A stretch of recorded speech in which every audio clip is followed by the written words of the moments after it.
A Praza de Abastos do Grove foi a localización elixida pola Deputación de Pontevedra para comezar unha nova edición do programa Degusta Europa. Tras o parón obrigado pola pandemia, o organismo provincial recupera esta iniciativa que busca promocionar os produtos locais e, a súa vez, amosar diferentes receitas doutros países para elaboralos.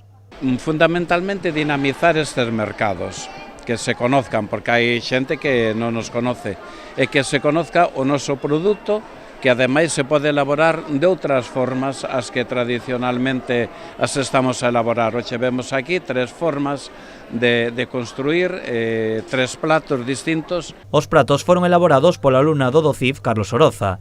Entre as súas propostas atópase un prato francés, outro italiano, unha sobremesa suiza aproveitando os limóns do Grove e todo acompañado por un cóctel típico de Italia.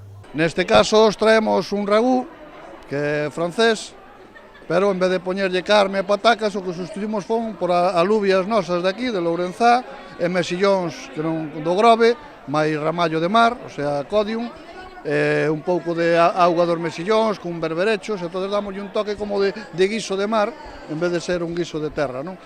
Despois o segundo, ou primeiro, que é unha robaliza fresca, que a maceramos con zumo de limón, é cortada moi fina, como se fora un carpaccio, pero imitamos a un carpaccio italiano de ternera, pero feito con pescado. Dende o Concello destacan a oportunidade de poder acoller un programa como Degusta Europa, xa que a través del mándase a mensaxe de unión dos países europeos a través da gastronomía e a súa vez promocionanse os produtos locais. Con esta linguaxe universal que a gastronomía, produtos de quilómetro cero do noso agro, principalmente da pesca de baixura, da noso marisqueo, dos nosos bateeiros, amosarnos a todos coa intelixencia e as capacidades e o coñecemento dos alumnos de que con eses produtos se poden adaptar receitas totalmente europeas e que somos capaces de comunicarnos entre todos.